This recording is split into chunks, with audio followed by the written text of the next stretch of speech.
What's up guys, my name is John That. I'm here on account of Noble Hook's music today to teach you how to build a studio desk. I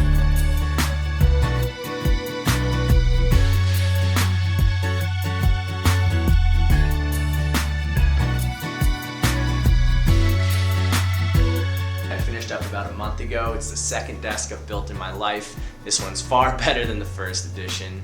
And I figured I'd share some tips and tricks. To build this, I watched a few videos on YouTube, read a bunch of articles, and gleaned some information from there that helped me kind of come up with this final design. But in all, nothing was really sufficient in watching it or reading it, and I was like, oh, I can go out and build a desk right away. So I figured I'd make something like that. I'm gonna host the blueprints for this desk on my website, as well as some written instructions and a forum where you can ask me questions.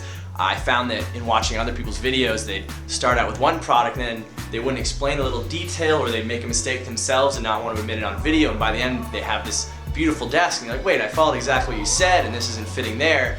And if you go back and watch through, you're like, oh, you never explained this little part, or you missed that. So I'm here to put it in really simple layman terms for you guys. I know it'd be appreciated.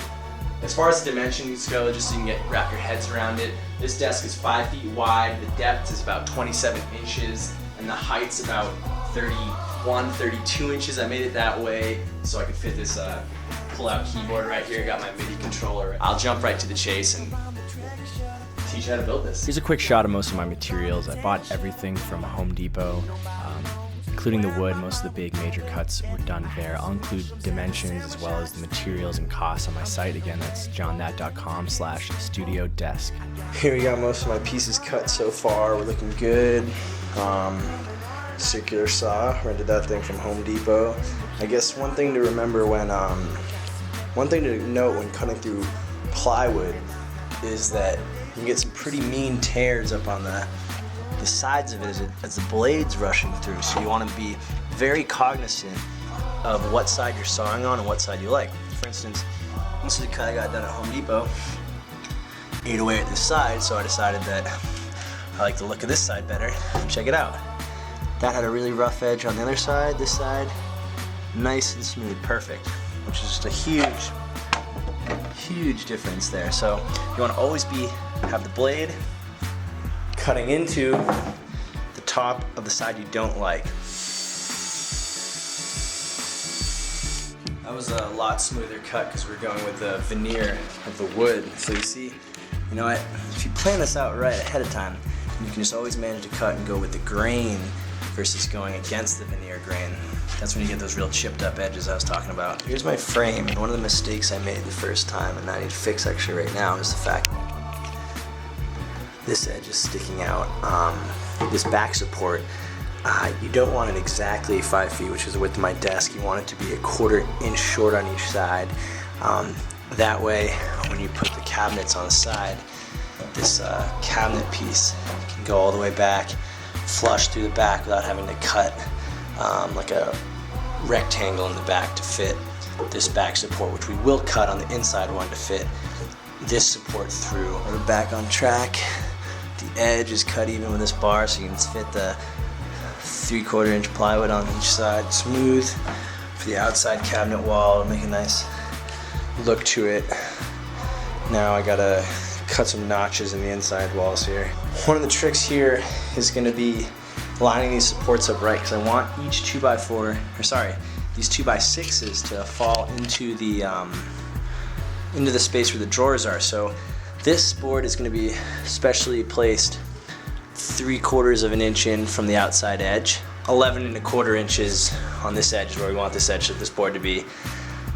So it'll sit right nicely into the drawer, which you'll see later. You can see here that I've now screwed the back part of the frame onto the top of the desk. The back length is 58.5 inches, or 4 feet and 10.5 inches.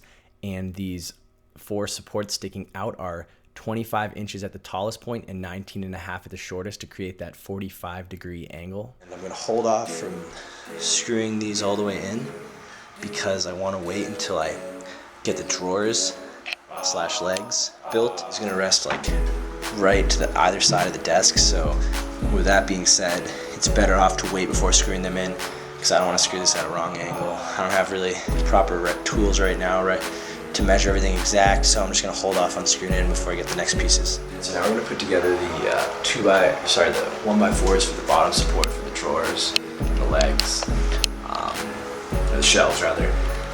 This is 25 inches each. These are a foot long.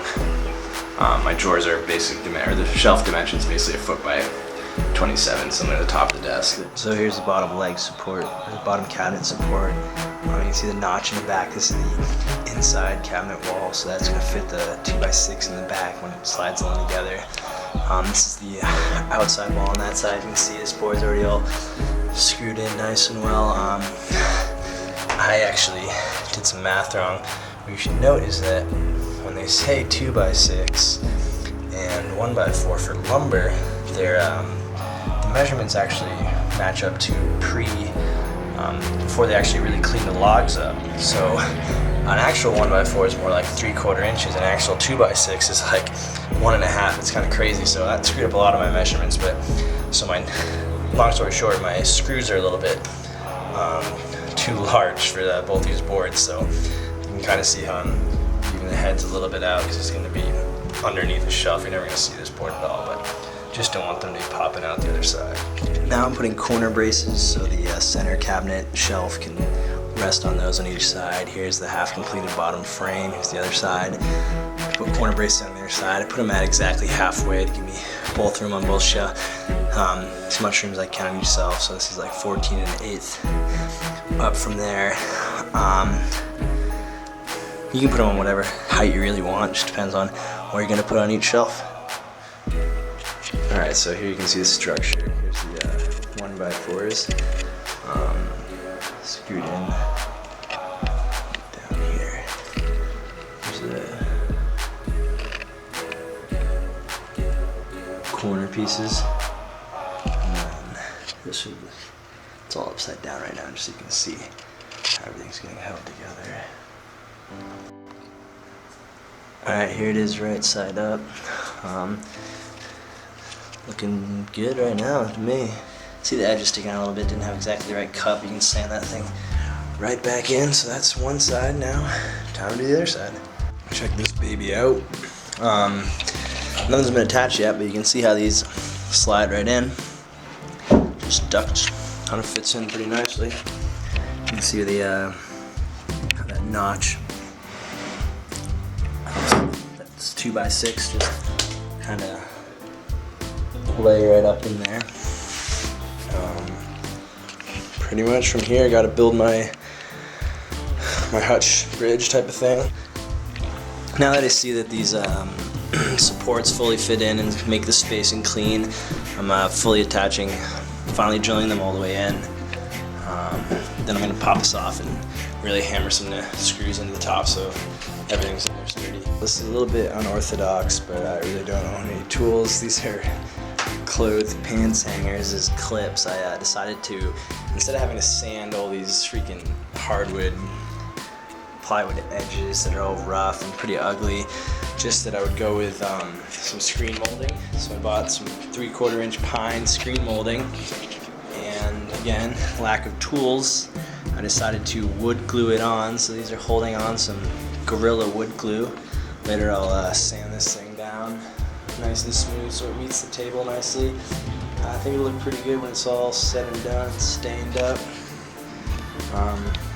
I'm doing this when it's not really assembled, not for any particular reason beyond the fact that, again, lack of tools.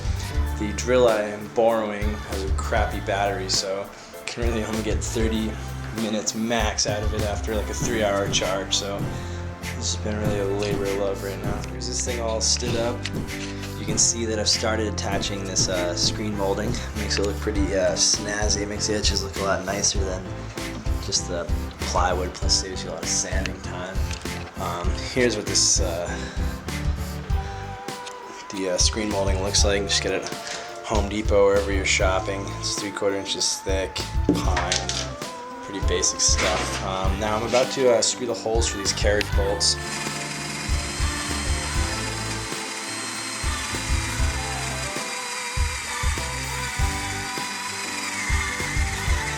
boring bit, 1/2 inch to fit my carriage bolt.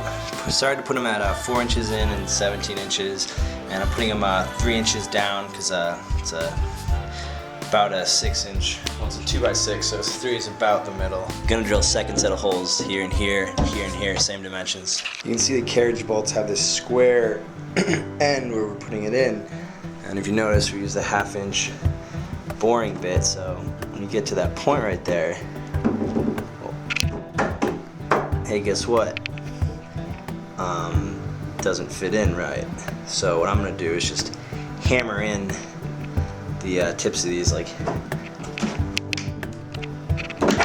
it's being so difficult, but you can see here, I already did it. I hammered in the end of the bit, so it won't screw out, but it'll fit in fine. Hammer this guy back out. That way when you tighten up the nut, it won't spin on this end, and I'm not gonna put them in until I stain everything. So right now I'm assembling the monitor towers, and yeah, I mean, this one's gonna be on the left side. This is the outside, the top. The top is 13 inches. These sides are 1 foot by 1 foot. And again, I'm just remembering every time, like, really take your time if you wanna get this desk made right and sturdy and everything level. Just take your time and pre-drill every hole. You can see that I've pre-drilled the hole so far on each side. And I'm actually right now just hand tightening this back screw. And I'm probably gonna use the drill later to sink it in a little bit so it's not sticking out. You can see if you really take your time, you can get these perfect, you can hammer out these perfect edges. Really good, I'm looking for. I have the longer top because I really wanna have space so I can fit whatever type of monitors I'm gonna own eventually. Right now I own just some Rocket 5 inches, which are great, but I like laying them sideways to get better sound the way I sit at my desk, so this 13 inches really gives me ample space for that. I've got one monitor stand set up. You can start to see what this is going to look like. I just want to show you the hardware I'm using to attach these things. I'm going to use this flat corner brace. This, basically it's a left bracket type of, or an L bracket, 3 inch. I'm going to attach that there. And that's gonna hold, the back side of this thing on. I'm gonna use this T-plate, or these T-plates, again 3 by 3 inches. These are gonna hold that part on because you can get the T-shape right there perfectly. That'll be firm enough for the back, the L plate and the T-plate, the corner plate and the T-plate supporting this back monitor stand. Here I'm just installed the L plate, the corner plate, and now I'm just ready to install the T plate. And you want to make sure these are vertical. It'd be great if you had a square or 90-degree corner angle edge or square, or even a level, but I don't have that many tools, so I'm kind of freestyling. I have this old hard drive that I don't really keep anything on, so I've actually used that as like my true edge to kind of line these up. And yep, that looks good. Made some marks in the wood there. Now I'm going to attach the T-plate. We got the monitor stands up. Just about to attach the hutch or bridge for the computer monitor, or my computer itself, iMac. I'm going to be using these corner brackets again. Decided to put them at, so it holds the shelf at 4 inches up. And really that's pretty much an arbitrary height. I'm just hoping to be able to fit some toys under there eventually. Alright, so here's the bridge. I've got the corner joint screwed in. Again, can't say it enough. Drill pre-holes, drill pre-holes, drill pre-holes. I put these at, this is going to be 1 foot thick, so I put these at 2 inches in and 10 inches in.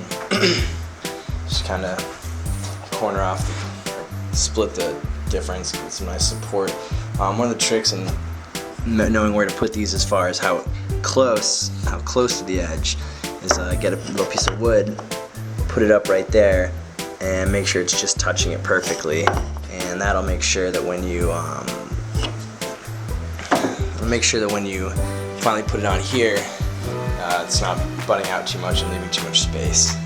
And again, like I said, pre-hole. So check this out.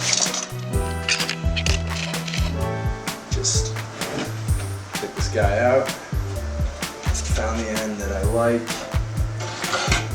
fits nicely in there. Got it to 4 inches I wanted it at.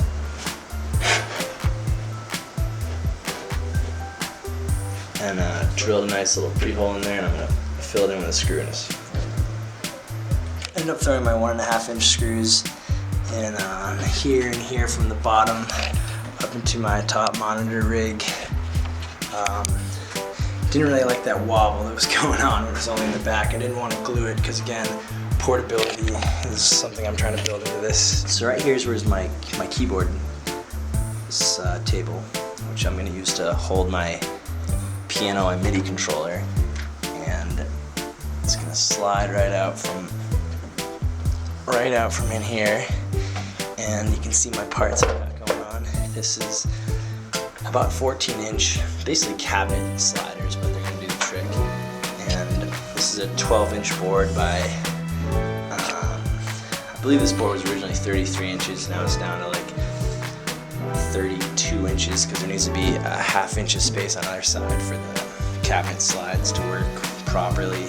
The reason I went with 14 inch over 12, like the board size, to be fully honest, I just liked the black color of these versus the white that was the 12 inch, and really 2 inches isn't going to bother me that much. Just leave a little space right there. And so I'm going to screw that in. I'm going to put this about, I guess, 4 inches down, or maybe 3. The reason for that, all I need is enough clearance for my MIDI controller. And again, you can change this according to your whatever kind of keyboard you use or what you're looking to do. So I decided to use this screen molding, like I was saying, instead of having to sand my ass off by hand because I don't have any proper tools. Doing the MacGyver thing we've been going with here for building this desk, I decided against using brads. That would involve a lot of hammering, probably would have split the crap out of these things, and I don't have a brad gun, so I would have ended up having to do it by hand, and then eventually, if you want it to look nice, filling it all with wood filler and sanding it down, that would have been just too much time, so I decided to go with Gorilla wood glue. And it's been just, like I said, MacGyvering it, kind of using things like these coat hanger clips as my clamps, and I guess another MacGyver technique would be just found this brick outside, using that to hold this flush while it dries. The Gorilla glue takes about 25-30 minutes to truly set, and then I can move on to another one. I've decided that I may as well, if I spent this much time already, I may as well do things right. I've got this wood filler, basically any wood putty would work. I'm trying to fill in all the screw holes. I sucked my screws in a little bit. Basically, I just drilled the hole a little deeper and hammered the screw in pretty hard when I was, or drilled it in pretty hard when I was drilling. And I'm going to sand these off. I've also used the filler on these edges between the screen mold. There's some gaps in it because, again, screen molding was 1/4 inch pine at like 20-foot pieces, so not all of it was perfectly straight. Some of it was a little bit warped, as well as I didn't really have that legit of clamps. You can see this is one of my clamps basically right here. When I'm using what you'd use as a clamp instead, I'm using this brick on a piece of wood. But fill in those gaps to make everything look nice and sharp, and then we'll be on to staining. So at this point, I've sanded down all the screen mold and the edges, and so far just using the tougher, the lower grits of the sandpaper. I bought this pretty much just a multi-pack of sandpaper, which goes all the way from 60 grit to 220 grit, which is basically coarse to very fine. I don't know how much you know about sanding, but a little quick lesson: you want to start with a rough grit. That'll take down these edges really nicely, and start with the lowest grit you have. So I started with a 60 on this, then I took the 100 to it, and the plywood I'm using is pretty much already sanded past probably 100 or 150, so I'm gonna now, before I start staining, so the stain sticks and so that everything's just nice and smooth in general, I'm gonna take the 150 grit sandpaper and then the 220 grit sandpaper to the whole entire thing, and then I'll get this thing nice and smooth and ready to suck up some stain. Everything is completely sanded now. Took me forever doing it by hand. I would advise having some sanding tools, some kind of power sander, borrowing it if not, renting it. But hey, tight budget here, so I wanted to put some sweat into it. And remember really to sand the whole thing. I mean, people kind of forget the importance of sanding or don't really get it, but you gotta really run through all the grits on this thing and get to the finest point, because if not, you're gonna not like your desk when it's feeling really rough instead versus super smooth like this feels right now. Also, if you don't really be cognizant about sanding, you can end up getting some pretty gnarly splinters later off these 2x6s or even off of the plywood or the screen molding possibly. So sand now, save yourself some injuries later. And now it's ready to be stained. I'm using this mini wax stain I got in Sedona red. I like that kind of cherry light red look. I'm going to finish it off with some polyurethane.